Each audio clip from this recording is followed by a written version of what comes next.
Ça fait une demi-heure qu'elle regarde les dauphins. Et je sais pas si elle admire le spectacle ou si elle envisage de les bouffer.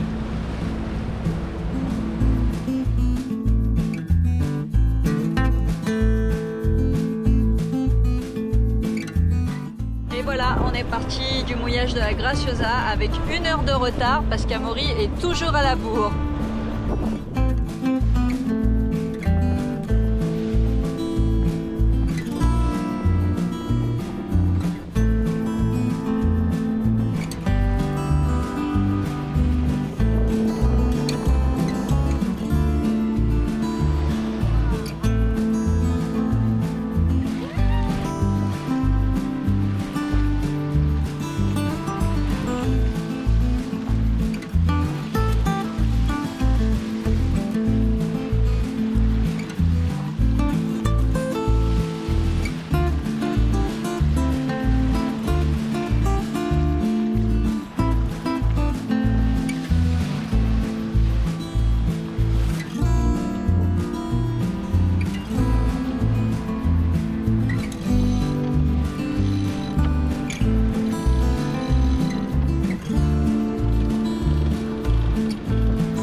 Nous a apporté de belles vagues, une petite mer croisée qui dévente nos voiles de temps en temps parce qu'on a les vagues qui viennent de travers et de derrière.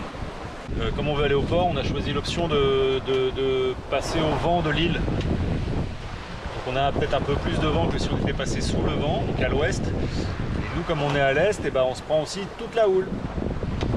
L'important c'est le port. Je sais qu'on l'a déjà dit dans d'autres vidéos, mais là, avec notre fuite d'eau, comme on n'a plus d'eau à bord, et qu'on n'a pas envie de prendre une douche à la Volvic, faut quand même pas déconner, ça fait 3 jours qu'on ne s'est pas lavé. Ah mais t'es pas obligé de dire qu'on est cracra à ce point-là.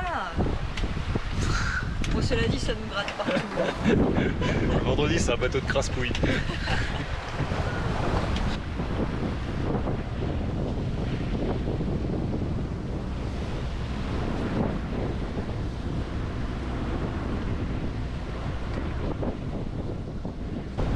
Bon, on serre un peu les doigts, on croise. Bon, on croise. Putain, j'arrive pas à la faire. Ah bon, on croise un peu les doigts, on arrive au port de Puerto Calero. Puerto Calero. T'as du mal, toi, avec les noms. Hein. Ouais. Normalement, il y a peut-être une place pour nous. Ils ont répondu oui à 5 heures. On a dû terminer avec un appui moteur parce qu'on se traînait. Le vent vient de se lever malheureusement, mais c'est pas grave. C'est plutôt joli. En fait, aux Canaries, les places de port, c'est un peu premier arrivé, premier servi. Donc le type de la capitainerie m'a dit ce matin, arrivez tout de suite, il y a une place de libre. Et je lui ai dit non, j'arrive dans l'après-midi. Il m'a plus répondu. Donc on verra.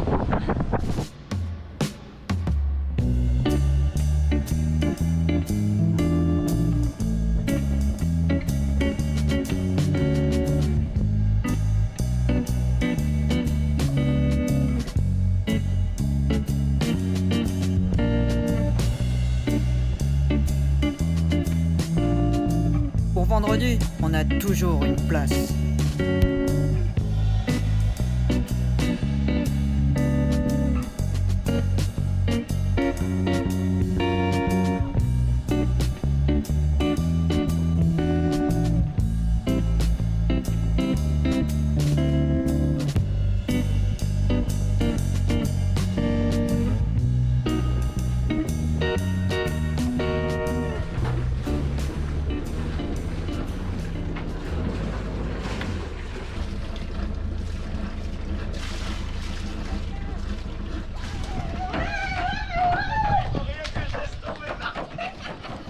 Ça y est, le frangin vient d'arriver.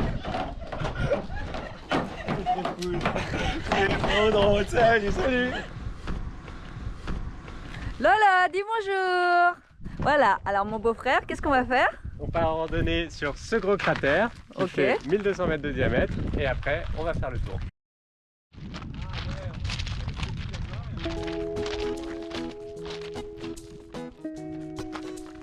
Maintenant que tout le monde est réuni, c'est parti pour une visite complète de l'île. Lanzarote est une île volcanique avec près de 300 cratères.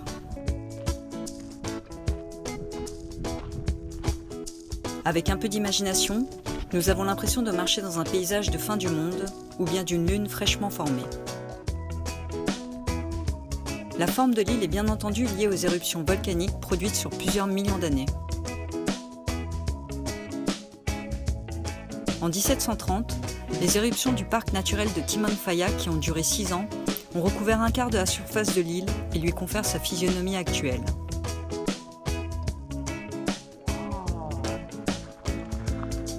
Et Amaury, tu m'attends, je vais aller au centre du cratère et tu me fais une photo? Ouais. D'accord. Dans une demi-heure. Le site est très préservé, seule l'érosion touristique a modifié un peu le paysage.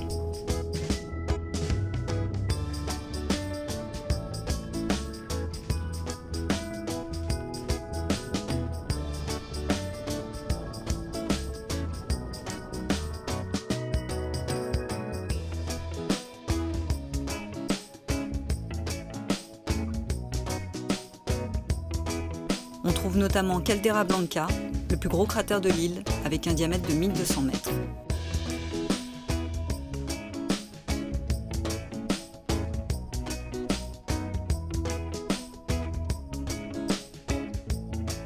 Sous terre, la lave a aussi fait son œuvre il y a 4000 ans. Elle a créé des tunnels sur 8 km jusque sous la mer. Le principe est le suivant. Le dessus d'un ruisseau de lave se solidifie, l'intérieur se draine ne laissant qu'une croûte, que l'on peut visiter sur 2 km. Mais bon, sans lumière pour la caméra, c'est plus une expérience à vivre qu'à filmer.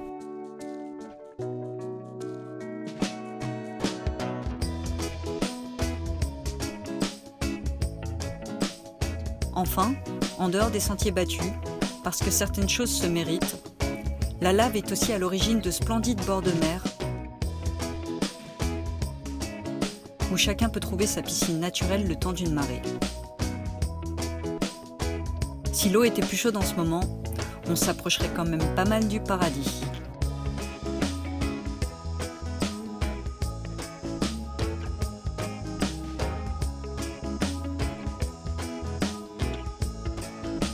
Pas besoin de pisciniste, la nature fait le job.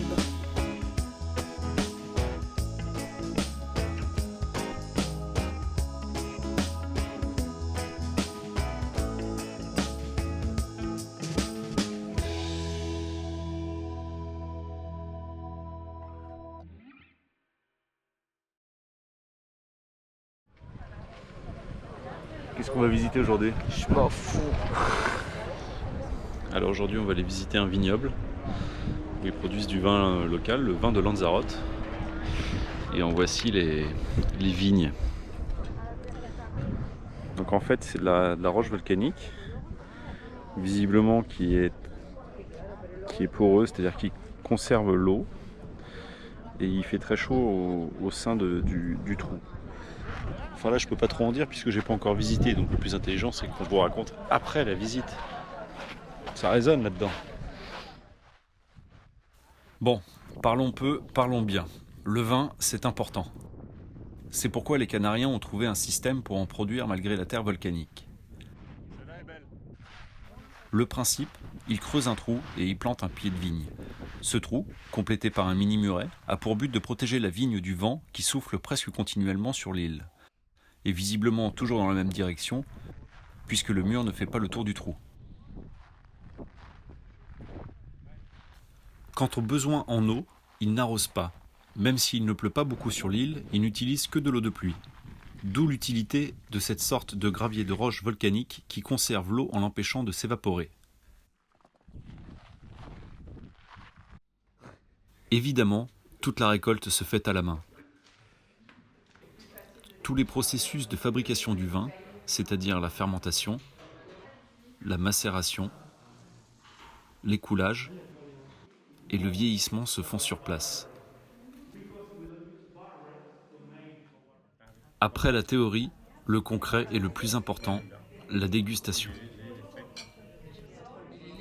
Ou plutôt les dégustations.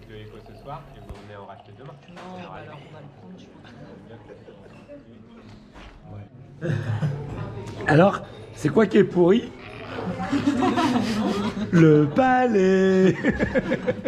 Celui-là, je trouve qu'il sent le pâté.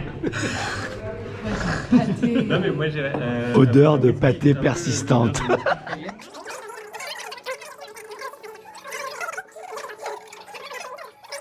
On sent que ça va... Non, ça donne l'impression que ça va arracher. Est-ce que ça me fait penser à des alcools forts? En fait, ils sont trop bourrés. Bref, Lanzarote, c'est aussi plein d'autres visites, mais surtout de superbes moments en famille.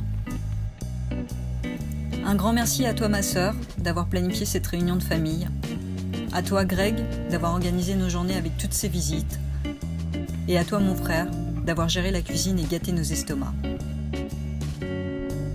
Merci à tous les trois de nous avoir offert le carrosse de location, mais surtout un vrai lit. Quel plaisir de vous revoir, nous avons passé une super semaine.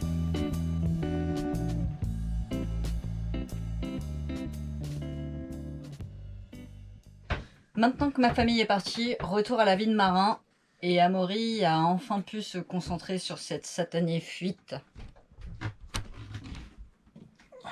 Ah ça y est, c'est réparé? C'était quoi alors? Ouais, c'était pas grand chose. Pour faire simple, on a 2 tanks à eau dans le bateau, un à l'arrière, un à l'avant. Chacun un tuyau qui revient sur ces vannes-là, sur ces 2 vannes, et ça redistribue dans tout le bateau. Et comme en fait la fuite elle est apparue que lorsqu'on a allumé, on s'est servi du tank à l'avant, c'est donc logiquement que la fuite était entre le tank et cette vanne. Donc en commençant ma recherche par le plus simple, parce que c'est juste là, je me suis aperçu que lorsque j'ai refait la plomberie juste avant de partir, j'avais dû serrer comme un âne le tuyau et il était fêlé. Donc voilà. Donc en fait, t'as fait quoi concrètement? J'ai juste raccourci. On avait assez de marge? Ouais, il y avait assez de marge. Et comme quoi c'est important de laisser de la marge finalement, à chaque fois dans les fils électriques, dans les machins, pour raccourcir toujours, ou dans la plomberie. Et il y avait assez de marge, mais tu vois, j'ai pas pris grand chose, hein. C'était vraiment une fuite toute bête. Montre. Ah oui, t'as vraiment pas coupé beaucoup. Non, j'ai pas coupé beaucoup. On a eu de la chance. Donc c'est bon, on peut y aller. Cool. Oui. Le genre de réparation facile qu'Amaury adore. Ouais. Pas trop, hein. Largué. Largué? Ouais. Allez, on y va. Merci à tous d'avoir pris le temps de regarder cet épisode familial. On se retrouve vendredi prochain. Et en attendant, on vous souhaite une très bonne année.